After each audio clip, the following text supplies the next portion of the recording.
Hello guys, இன்றைக்கி நம்மளோட சேனலில் என்ன வீடியோ பார்க்க போகிறோன்னா இட்லி பொடி வந்து எப்படி சூப்பராக டேஸ்டியாக நல்லா ஸ்பைஸியாக பண்ணலான்னு வாங்க பார்க்கலாம். இட்லி பொடி செய்கிறதுக்கு ஃபஸ்ட்டு ஒரு பாத்திரத்தில் நம்ம வந்து உளுந்து வந்து நல்லா வறுத்தெடுத்துக்கணும். நான் வந்து இதில் 2 கப்பு உளுந்து வந்து நல்லா ட்ரை ரோஸ்ட் பண்ணி எடுத்து வச்சுருக்கேன்.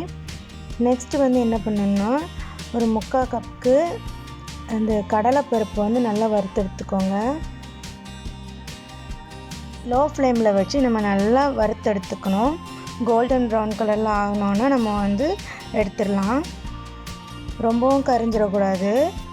இப்போ நம்ம இதை எடுத்துடலாம். நெக்ஸ்ட்டு வந்து நம்ம வத்தலை வந்து ரோஸ்ட் பண்ணிக்கலாம்.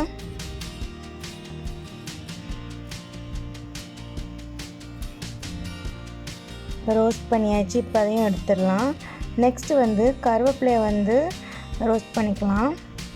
எல்லாமே எண்ணெய் ஊற்றாமல் நம்ம வந்து ரோஸ்ட் பண்ணி எடுத்துக்கணும்.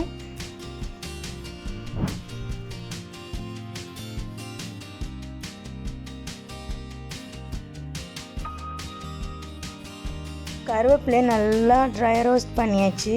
இப்போ வந்து எடுத்துடலாம். நெக்ஸ்ட்டு வந்து ஒரு 2 to 3 டேபிள் ஸ்பூனுக்கு எள் எடுத்துக்கோங்க. ரொம்ப அதிகமாக எடுத்துடாதீங்க, இல்லைனா வந்து எள்ளு பொடி மாதிரி ஆயிரும்.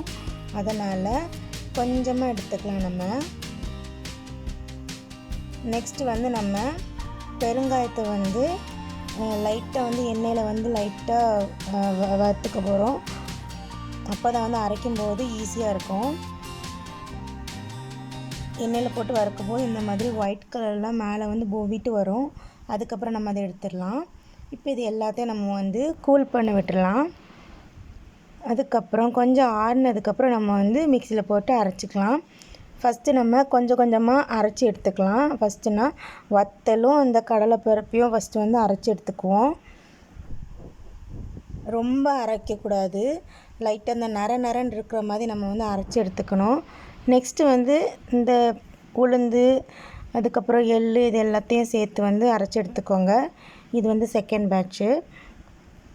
மிக்சியில் ஒரே நேரத்தில் எல்லாத்தையும் அரைக்க முடியாதனால நான் வந்து பாதி அரைச்சிருக்கேன். உங்கள் கிட்ட நல்ல பெரிய மிக்சி இருந்துச்சுன்னா எல்லாத்தையும் மொத்தமாகவே நீங்கள் அரைச்சி எடுத்துக்கோங்க. தேவையான அளவு உப்பு எடுத்துக்கோங்க. உப்பு சேர்த்து நம்ம வந்து அரைச்சி எடுத்துக்கலாம். நரன்னு இருக்கிற மாதிரி அரைச்சிக்கோங்க. அப்போ தான் சாப்பிடும்போது நல்லாயிருக்கும். இப்போது சுவையான இட்லி பொடி ரெடி. இதை வந்து இட்லிக்கு, தோசைக்கு, சாப்பாட்டுக்கு வச்சு வந்து சாப்பிட்டா ரொம்பவே சூப்பராக இருக்கும். ட்ரை பண்ணி பாருங்கள்.